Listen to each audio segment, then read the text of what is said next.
प्रदेश में तीसरे चरण के चुनाव के लिए प्रचार में आई तेजी। प्रधानमंत्री नरेंद्र मोदी, मुख्यमंत्री योगी आदित्यनाथ, बसपा नेता सतीश मिश्रा ने की जनसभाएं, प्रियंका गांधी ने किया रोड शो। झांसी में डीडी कॉन्क्लेव का हुआ आयोजन। विभिन्न राजनीतिक दलों ने अपने मुद्दों और वादों पर की चर्चा।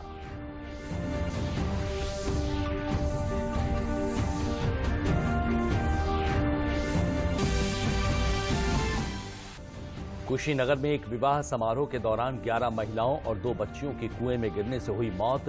प्रधानमंत्री और मुख्यमंत्री ने संवेदनाएं व्यक्त की हैं।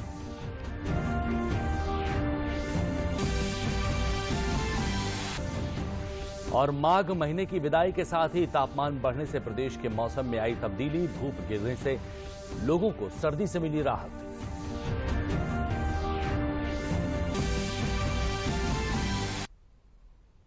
नमस्कार, मैं हूं विजय श्रीवास्तव। आपका जिला आपकी खबर में आपका बहुत बहुत स्वागत है।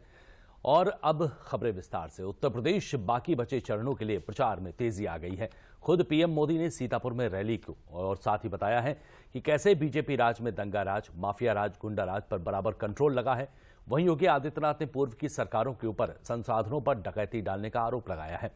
समाजवादी पार्टी के प्रमुख अखिलेश यादव और बीएसपी प्रमुख मायावती ने भी रैलियां करके विरोधियों पर वार किए हैं। प्रधानमंत्री नरेंद्र मोदी के प्रत्यक्ष रूप से रैलियों में हिस्सा लेने से चुनाव प्रचार में तेजी आई है। प्रधानमंत्री मोदी ने यूपी के सीतापुर में जनसभा को संबोधित कर राजनीतिक माहौल को रोचक बना दिया। उन्होंने कोरोना काल का जिक्र करते हुए सरकार द्वारा लोगों को पहुंचाई गई मदद पर उनका ध्यान केंद्रित किया। उन्होंने कहा कि किसी गरीब के घर में ऐसा दिन नहीं आना चाहिए ताकि घर का चूल्हा न जले।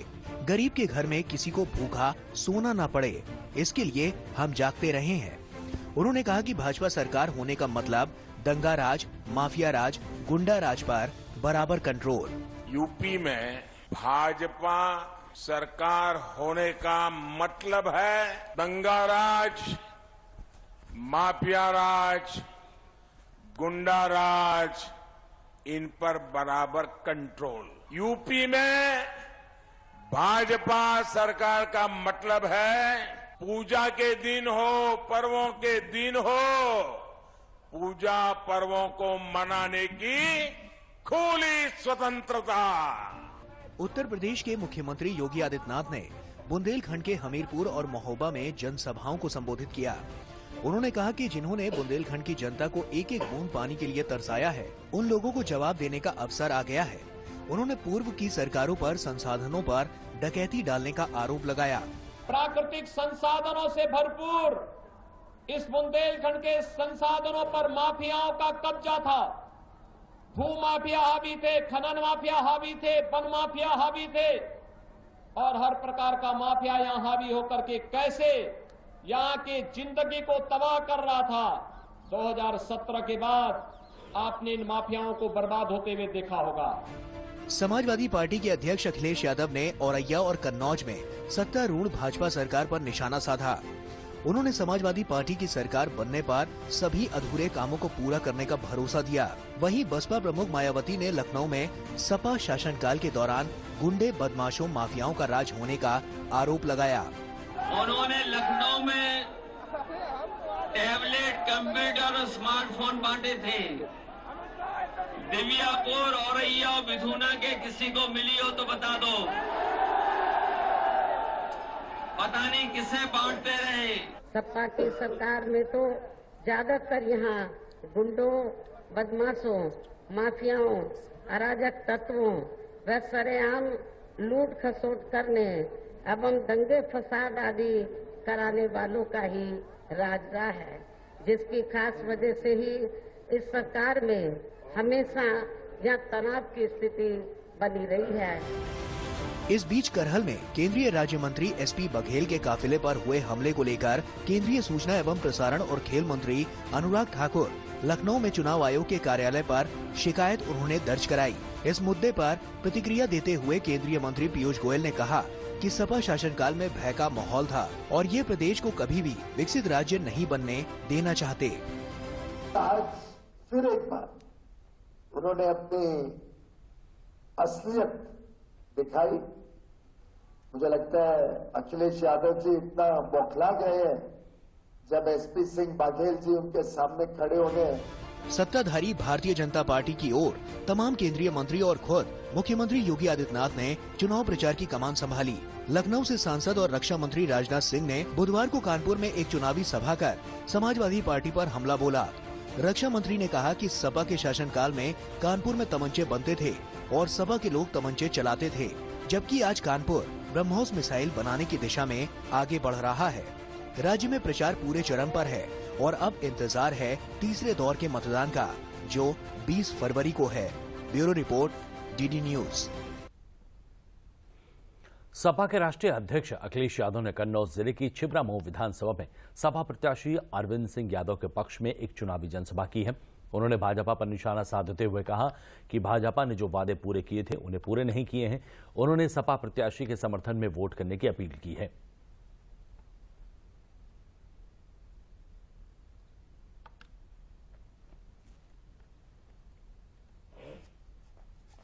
गर्मी निकालने वालों की भाग छोड़ाने वाले निकाल देंगे। निकालेंगे कि नहीं निकालोगे भाग? जो धुआं उड़ाते हैं इस बार धुएं में हो जाएंगे, धुआं धुआं। ये बीएड वालों की मदद करने जा रही है समाजवादी पार्टी। आइए सरकार बनाइए हमारी, आप खूब संभालिए, वोट डलवाइए। जो 5 साल से आप इंतजार कर रहे थे, 10 मार्च को आपका इंतजार खत्म हो जाएगा। आम आदमी पार्टी के राज्यसभा सांसद संजय सिंह ने वाराणसी में आयोजित पत्रकार वार्ता में कहा कि आम आदमी पार्टी यूपी का चुनाव 80 और 20 पर नहीं बल्कि गरीबों की फीस पर लड़ रही है। उन्होंने कहा कि उनकी पार्टी इस चुनाव में महंगाई, बेरोजगारी के मुद्दे पर चुनाव लड़ रही है। उन्होंने कहा है कि प्रदेश के मुख्यमंत्री जिस प्रकार की भाषा का इस्तेमाल कर रहे हैं वो कहीं से भी मर्यादित नहीं है। उन्होंने अपनी पार्टी के प्रत्याशियों की जीत की भी उम्मीद जताई है।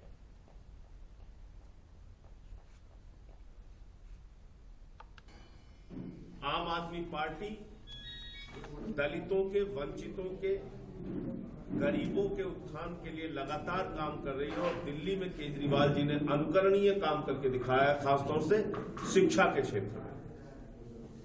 बाबा साहब डॉक्टर भीमराव अंबेडकर का जो सपना था कि हर दलित का, गरीब का, निर्धन का बच्चा अच्छी से अच्छी शिक्षा प्राप्त करे, निःशुल्क और विश्व स्तरीय शिक्षा देने का काम केजरीवाल जी ने दिल्ली के अंदर किया। और देश का संविधान हम सरकारी स्कूलों में पढ़ाते हैं, बाबा साहब के द्वारा लिखा गया संविधान। आज उत्तर प्रदेश के चुनाव की अगर हम चर्चा करें, आदित्यनाथ जी ने इस चुनाव को नफरत की बुनियाद पे खड़ा कर दिया है। समाज को बांटने का काम भारतीय जनता पार्टी और उसके नेता कर रहे हैं। कानपुर में कैंट विधानसभा क्षेत्र में भाजपा प्रत्याशी रघुनंदन भदौरिया के पक्ष में भाजपा नेता राजनाथ सिंह ने जनसभा की है। उन्होंने कहा कि उत्तर प्रदेश में स्पष्ट बहुमत के साथ फिर से बीजेपी की सरकार बनने जा रही है। राजनाथ सिंह ने कहा कि प्रदेश सरकार द्वारा किए गए कामों को जनता बेहतर जानती है। उन्होंने कहा समाजवादी पार्टी ने प्रदेश में कानून और व्यवस्था के हालात बदतर कर दिए थे और मुख्यमंत्री योगी आदित्यनाथ ने कानून और व्यवस्था के हालात चुस्त दुरुस्त बनाने में कामयाबी हासिल की है।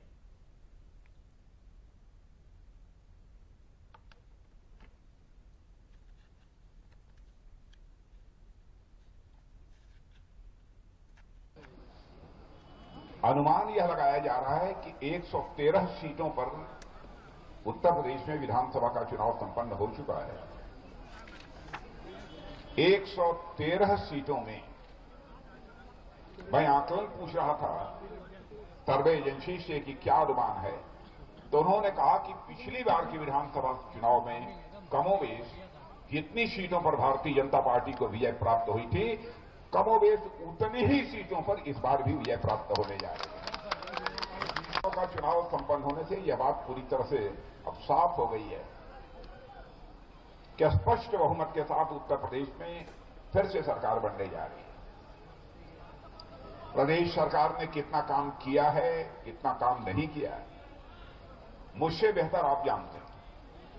ज्यादा कुछ बतलाने की भी आवश्यकता नहीं है, लेकिन इतना मैं दावे के साथ कह सकता हूं, समाजवादी पार्टी ने जो यहां पर कानून और व्यवस्था के हालात बदतर कर दिए थे, हमारे यहाँ के मुख्यमंत्री योगी आदित्यनाथ जी ने कानून और व्यवस्था के हालात को चुस्त दुरुस्त बनाने में बहुत ही शानदार कामयाबी हासिल की है।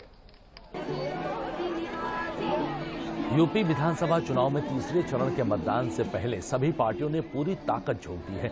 स्टार प्रचारक पार्टी के पक्ष में माहौल बनाने में जुटे हैं। इसी दौरान प्रियंका गांधी ने भी कानपुर में कांग्रेस प्रत्याशियों के समर्थन में मेगा रोड शो किया है। पिछले विधानसभा चुनाव में कांग्रेस को एक सीट कानपुर में मिली थी। 2022 के विधानसभा चुनाव में कांग्रेस को कानपुर से खासी उम्मीदें नजर आ रही हैं।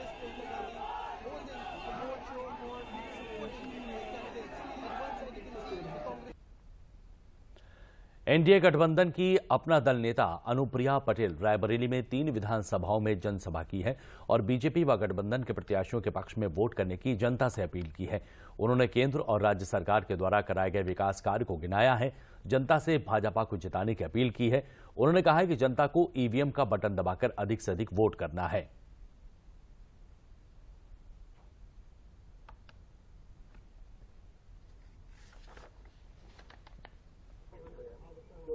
हरचंदपुर विधानसभा से एनडीए गठबंधन के प्रत्याशी हैं श्री राकेश सिंह जी।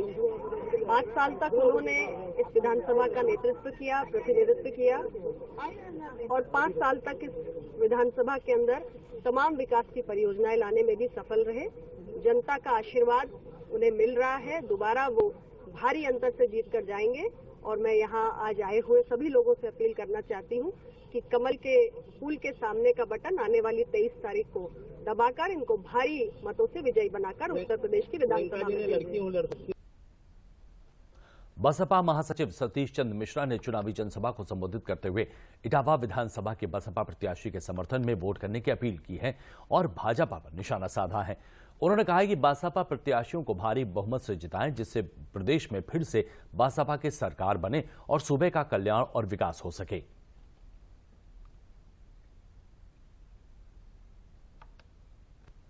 2012 से और 17 के बीच में समाजवादी पार्टी की सरकार रही और उसके बाद अभी जो चल रही है भारतीय जनता पार्टी की सरकार, वो भी आप देखने का। और आपके सामने तीनों सरकारों का कच्चा चिट्ठा आपके बीच में है। एक तरफ बहुजन समाज पार्टी, जिसने उत्तर प्रदेश में चौतरफा विकास करने का काम किया, कानून द्वारा कानून का राज स्थापित करने का काम किया, भाईचारा स्थापित करने का काम किया, सर्वजन हिताय सर्वजन सुखाय का खाली नारा ही नहीं दिया, बल्कि उस नारे को अमली जामन पहनाने का काम किया। और चाहे किसान हो, चाहे मजदूर हो, चाहे व्यापारी हो, चाहे प्रोफेशनल लोग हो, उसमें अधिवक्ता भी आते हैं, डॉक्टर भी आते हैं, और लोग भी आते हैं, कोई भी वर्ग ले लीजिए, और चाहे महिलाएं हो, सबका कार्य बहन भाई जी ने करने का काम है। और आइए प्रदेश की चुनावी गतिविधियों और प्रचार में आई तेजी को लेकर झांसी में मौजूद दूरदर्शन संवाददाता रामेंद्र सिंह से लेते हैं और जानकारी। रामेंद्र, अब जब तीसरा चरण का चुनाव सामने आ गया है तो राजनीतिक दलों की प्रचार रणनीति में आप किस तरह का बदलाव देख रहे हैं? थर्ड फेज से भाजपा का बेसिकली पूर्ण चुनाव शुरू होता है। बुंदेलखंड की 19 सीटें हैं, जहां 19 में 19 उसके पास थी, जो मध्य का क्षेत्र है वो उसके पास है। तो यही से भाजपा चुनाव उठाने का प्रयास करेगी। समाजवादी पार्टी का कुछ हिस्सा समाजवादी पार्टी के पास है, जो एटा इटावा मैनपुरी का है, लेकिन वहां भी पिछली बार समाजवादी पार्टी का सफाया हो गया था। बुंदेलखंड पर बड़ा फोकस है। कल यहाँ मुख्यमंत्री योगी आदित्यनाथ ने जनसभाएं की हैं, रोड शो किए हैं, बहुत सफल रोड शो रहे। झांसी में हम सारे लोग यही थे, तो झांसी की जो रोड शो है सफल रोड शो रहे। तो बुंदेलखंड की जो 19 सीटें उसको बचाए रखना भारतीय जनता पार्टी की चुनौती है कि वो 19 सीटें बची रहें, और जो मध्य का हिस्सा है जहां पर भारतीय जनता पार्टी बेहतर करके आई थी उसको भी बचाए रखना है। यहाँ से सांप्रदायिक ध्रुवीकरण की जो वोटिंग होती है उससे थोड़ा ऊपर आ गए। अब यहाँ हो सकता है चर्चा विकास की हो, ध्रुवीकरण की उतनी जरूरत बुंदेलखंड में नहीं है। बुंदेलखंड में चूंकि काम बहुत हुआ है, बुंदेलखंड एक्सप्रेस वे हो, डिफेंस कॉरिडोर हो, हर घर नल योजना हो, सिंचाई की जो परियोजनाएं लंबी थी वो हुआ है। तो बुंदेलखंड में विकास देखा, इससे हो सकता है कि यहाँ विकास पर वोट पड़े।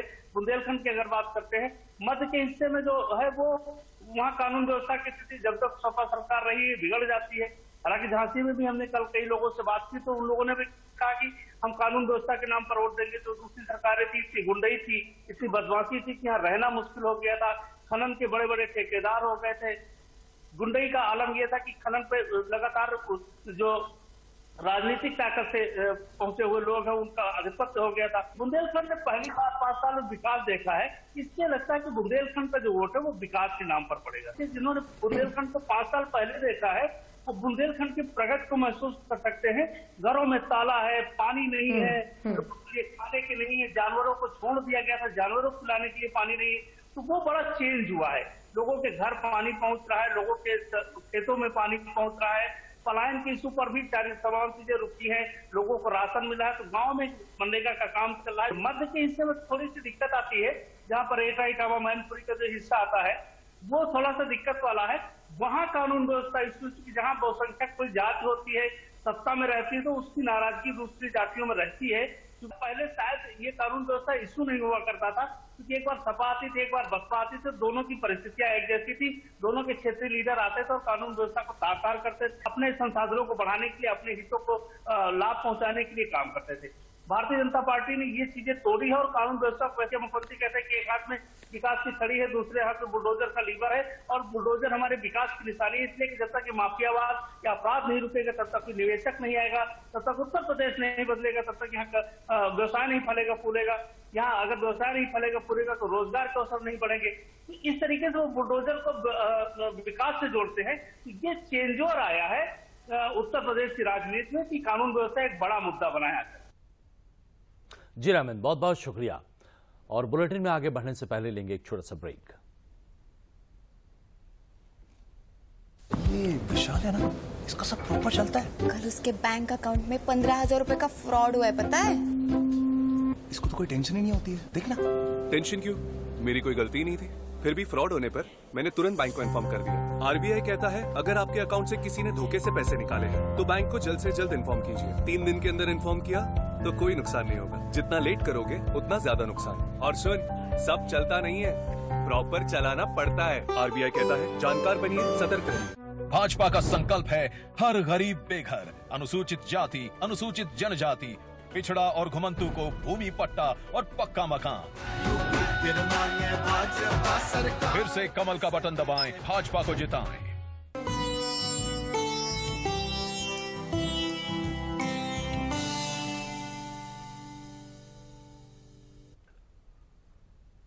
भाजपा का संकल्प है दिव्यांग, वृद्ध, विधवा और निराश्रित महिलाओं की सालाना पेंशन बढ़ाकर 18,000 रुपए करेंगे। फिर से कमल का बटन दबाएं, भाजपा को जिताएं। और बुलेटिन में बात करते हैं एक दर्दनाक हादसे की। कुशीनगर जिले के नेबुआ नौरंगिया थाना क्षेत्र के नौरंगिया गांव में बुधवार की देर रात दर्दनाक हादसे में 11 महिलाओं और 2 बच्चियों की मृत्यु हो गई, जबकि 12 से अधिक अन्य महिलाएं घायल हो गईं। पुलिस ने बताया है कि गांव में बुधवार की देर रात विवाह से पहले की एक रस्म के दौरान 25 से अधिक महिलाएं, बच्चे और बच्चियां कुएं में गिर गईं। इस हादसे के समय बड़ी संख्या में महिलाएं और बच्चे ढके हुए कुएं की स्लैब पर खड़े हुए थे। इसके ढहने से यह हादसा हो गया है। और प्रधानमंत्री नरेंद्र मोदी ने दुर्घटना पर अपनी संवेदनाएं व्यक्त की हैं और घायलों की शीघ्र स्वस्थ होने की कामना की है। वरिष्ठ अधिकारियों ने मौके पर पहुंचकर बचाव और राहत कार्यों का जायजा लिया है। स्थानीय जो ये गांव है, इसमें परमेश्वर कुशवाहा जी के यहाँ शादी का कार्यक्रम था। उसी में कुएं पे एक रस्म के लिए गांव की महिलाएं इकट्ठा हुए थे, उनके परिवार के और कुछ अन्य महिलाएं थीं, वो इकट्ठा हुए थे। करीब 8:30 के आसपास ये दुखद और दर्दनाक घटना घटी है। जिस कुएं का एक कार्यक्रम हो रहा था, वो कुआं पे का जो स्लैब हो टूट के हट गया। वहाँ पे जितने लोग थे वो सीधे सीधे कुएं में चले गए। और इस सूचना को प्राप्त होने स्थानीय लोग और स्थानीय पुलिस को जैसे ही सूचना मिली है तो त्वरित कार्रवाई करते हुए उन्होंने जितना संभव हो सका स्थानीय प्रयासों से उन लोगों को निकाला और उनको तत्काल अस्पताल भेजा गया है। अभी तक की सूचना के अनुसार करीब 13 लोग मिले हैं अभी तक के सर्च ऑपरेशंस में, और 13 ही दुखद बात है कि सभी की डेथ हो गई हैं और सभी महिलाएं बताई जा रही हैं। जो अन्य सहायता की कार्रवाई है उस पर जिला प्रशासन लगा हुआ है और कर रहा है। माघ महीने के समापन के साथ ही प्रदेश में मौसम खुशगवार हो गया है। रात और दिन के तापमान में बढ़ोतरी होने के साथ ही आसमान साफ रहा है और धूप खिली हुई है। मौसम वैज्ञानिकों के अनुसार आने वाले दिनों में मौसम इसी तरह का रहने की संभावना है। हालांकि सुबह शाम हवाओं के कारण सर्दी का एहसास लोगों को हो रहा है।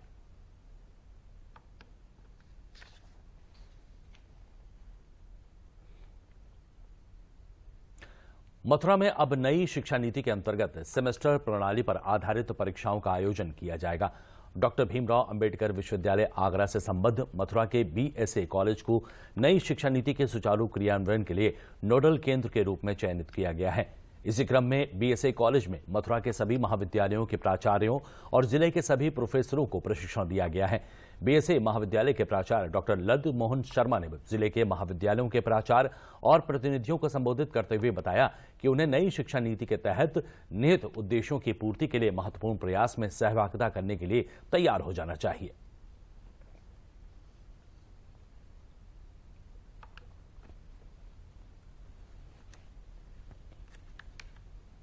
नई शिक्षा नीति का उद्देश्य बहुत ही अच्छा और व्यापक है और कुछ समस्याएं विगत में विद्यार्थियों के समक्ष आती रही हैं कि जैसे विषयों के चयन को लेकर या विद्यार्थी बीच में उनका नियमित रूप से एकेडमिक्स को छूट जाना फिर दोबारा से करना, वो सब चीजों को इसमें समाहित किया गया है। लेकिन संस्थानिक स्तर पर कहीं ना कहीं हम लोग इसको क्रियान्वित करने में कठिनाई महसूस कर रहे हैं। तो ये हम आशा भी करते हैं आगे कि इस चीज को भी क्षतिपूर्ति इसकी की जाएगी। लेकिन अभी हमारा पूरा ध्यान है कि इस सत्र से जिसमें नई शिक्षा नीति के अंतर्गत सेमेस्टर प्रणाली है, इसको सुचारू ढंग से क्रियान्वित करें। पहले जो 3 इयर्स सिस्टम था वो अब सेमेस्टर सिस्टम में पूरी तरह बदल गया है। अब चूंकि बच्चा इसमें क्या करता है, वो अपने कोर सब्जेक्ट साइंस डिसिप्लिन का एक बच्चा है, उसको अपने इंटरेस्ट के अनुसार किसी दूसरे डिसिप्लिन का भी एक सब्जेक्ट को ऑप्ट करता है। इसके अलावा वोकेशनल ट्रेनिंग भी जो रिक्वायर्ड है, तो समय के अनुसार बच्चा वोकेशनल ट्रेनिंग का भी कोर्स लेगा। इस प्रकार बच्चे को चॉइस का मौका मिलता जाएगा और एक वेरिएशन इंटरडिसिप्लिनरी सब्जेक्ट लेने से उसको एक वैरायटी मिलने से उसको फायदा होगा। और बुलेटिन में रुकेंगे एक छोटे से ब्रेक के लिए। भाजपा का संकल्प है युवाओं को सक्षम बनाएगी सरकार। मिलेगा 2 करोड़ टैबलेट्स या स्मार्टफोन का उपहार। फिर से कमल का बटन दबाएं, भाजपा को जिताएं।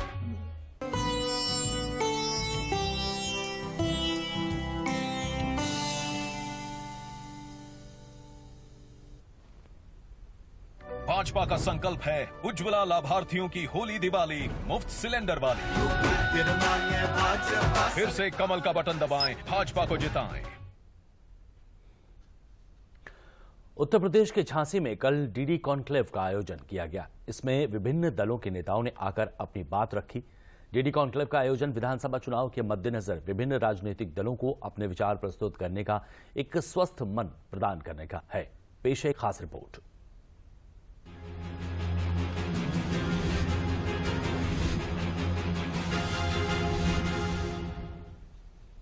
उत्तर प्रदेश के झांसी में आयोजित डीडी कॉन्क्लेव में यूपी के मुख्यमंत्री योगी आदित्यनाथ ने डबल इंजन की सरकार विषय पर आयोजित सत्र में कहा कि उनकी सरकार ने प्रदेश में माफिया राज समाप्त कर कानून का राज स्थापित किया। सभी माफिया कमोबेश पिछली सरकारों के, कांग्रेस की सरकार में पनपे थे। समाजवादी पार्टी और बहुजन समाजवादी पार्टी में इनको खाद पानी देकर के खूब बढ़ाया गया और भारतीय जनता पार्टी की सरकार ने इनकी जड़ों में मट्ठा डाल करके, नमक डाल करके इनको सुखा दिया है। अब उसको हम काट रहे हैं, समाप्त कर रहे हैं, प्रदेश को विकास के पथ पर अग्रसर कर दिए हैं। वहीं डीडी कॉन्क्लेव में पहुंचे रक्षा मंत्री राजनाथ सिंह ने डिफेंस कॉरिडोर कहां तक बदलेंगे समीकरण विषय पर चर्चा की। उन्होंने कहा कि डिफेंस कॉरिडोर में 2000 करोड़ का निवेश हो चुका है और 62 MOU पर हस्ताक्षर किए गए, जिससे 8600 करोड़ का निवेश संभावित है। ऐसा नहीं है कि डिफेंस कॉरिडोर की घोषणा कर दी गई और उस पर कोई कार्रवाई नहीं हो रही हो। डिफेंस कॉरिडोर की घोषणा होते ही उस पर जो है कार्रवाई होना प्रारंभ हो गई थी और कुछ ही समय के बाद सारी चीजें धरातल पर साफ साफ दिखने लगेंगी। और मुझे अब तक जो जानकारी प्राप्त हुई है कि लगभग 2000 करोड़ के आसपास का जो है इन्वेस्टमेंट वहां हो गया है। वहीं डीडी कॉन्क्लेव में बुंदेलखंड की चुनावी बिसात विषय पर चर्चा के दौरान केंद्रीय मंत्री और भाजपा के यूपी के सह प्रभारी अनुराग सिंह ठाकुर ने कहा कि पिछले 5 सालों में डबल इंजन की सरकार ने बुंदेलखंड में पानी पहुंचाने का काम किया है। उन्होंने साथ ही कहा कि आगामी 2 वर्षों में हर घर तक नल के जरिए स्वच्छ जल के पहुंचाने का भी काम पूरा हो जाएगा। पिछले 5 वर्षों में डबल इंजन की सरकार के कारण ये बदलाव आया है कि बुंदेलखंड में गांव-गांव तक पानी पहुंचाने का काम किया है और अगले 2 वर्षों के अंदर हर घर को नल से स्वच्छ जल देने का हम काम कर देंगे। केन बेतवा लिंक प्रोजेक्ट अटल जी की सोच थी, उसके बाद 10 साल यूपीए की सरकार रही, नहीं किया। मोदी सरकार आई तो 44,605 करोड़ रुपए की लागत से सिंचाई योजना 9 लाख हेक्टेयर भूमि को करेगी और 63 लाख लोगों को पीने के पानी की सुविधा मिलेगी। वहीं साइकिल से सत्ता में वापसी कैसे संभव विषय पर चर्चा के दौरान समाजवादी पार्टी के पूर्व सांसद चंद्रपाल सिंह यादव ने भाजपा पर ध्रुवीकरण का आरोप लगाते हुए कहा कि पिछली बार जब सपा सत्ता में थी तो कई अच्छे काम किए, लेकिन उन कामों को जनता तक ठीक ढंग से नहीं पहुंचा, का खामियाजा पार्टी को भुगतना पड़ा। ये सही है कि सत्ता में रह करके हम लोगों ने काम अच्छे किए माननीय अखिलेश यादव जी ने, लेकिन हम लोग उन कामों को, उन योजनाओं को, पार्टी की उन नीतियों को लोगों तक नहीं पहुंचा सके। वो हमारा कुछ जो है उनके बीच में गैप रहा और उसके कारण हम अपनी बात उन तक ना पहुंचा पाने के कारण लोगों ने हमें कम पसंद किया। डीडी कॉन्क्लेव में खोई जमीन की तलाश विषय पर चर्चा के दौरान पूर्व केंद्रीय राज्य मंत्री और कांग्रेस नेता प्रदीप जैन आदित्य ने कहा कि कांग्रेस अच्छा कर रही है और परिणाम बहुत अच्छे आएंगे। आज पूरे उत्तर प्रदेश के अंदर कांग्रेस चुनाव बहुत अच्छा लड़ रही, लेकिन कहीं ना कहीं इतने बीते दशक में हम सत्ता से बाहर रहे तो आज भी जनता को ये लगता है कि कांग्रेस आ पाएगी या नहीं आ पाएगी, लेकिन कांग्रेस आने वाले समय में जो अभी 10 मार्च को है अप्रत्याशित रूप से चुनाव परिणाम देगी। इस मौके पर डीडी न्यूज के महानिदेशक मयंक अग्रवाल ने कहा कि डीडी कॉन्क्लेव का उद्देश्य वर्तमान विधानसभा चुनावों के मद्देनजर विभिन्न राजनीतिक दलों को अपने विचार प्रस्तुत करने का यह एक स्वस्थ मंच प्रदान करना है। वर्तमान विधानसभा चुनावों की पृष्ठभूमि में यह दूरदर्शन की 5वीं और उत्तर प्रदेश में आयोजित 4थी कॉन्क्लेव है। इससे पूर्व लखनऊ, मेरठ, देहरादून और बरेली में दूरदर्शन ने कॉन्क्लेव आयोजित की, इस उद्देश्य से कि चुनावों को देखते हुए सभी राजनीतिक दलों को अपने विचार व्यक्त करने का एक स्वस्थ मंच मिल सके। उत्तर प्रदेश में 20 फरवरी को तीसरे चरण का मतदान होना है। ऐसे में डीडी कॉन्क्लेव जहां सभी दलों को अपना मत पेश करने का मंच दे रहा है, वहीं लोगों को विभिन्न दलों के प्रति अपना जनमत बनाने में भी मदद कर रहा है। Bureau report, DD news. प्रदेश में तीसरे चरण के चुनाव के लिए प्रचार में आई तेजी। प्रधानमंत्री नरेंद्र मोदी, मुख्यमंत्री योगी आदित्यनाथ, बसपा नेता सतीश मिश्रा ने की जनसभाएं, प्रियंका गांधी ने किया रोड शो। झांसी में डीडी कॉन्क्लेव का हुआ आयोजन, विभिन्न राजनीतिक दलों ने अपने मुद्दों और वादों पर की चर्चा।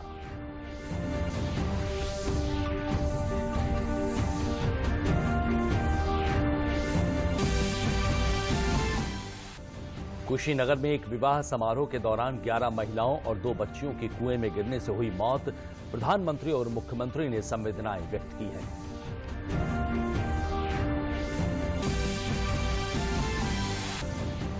और माघ महीने की विदाई के साथ ही तापमान बढ़ने से प्रदेश के मौसम में आई तब्दीली। धूप गिरने से लोगों को सर्दी से मिली राहत।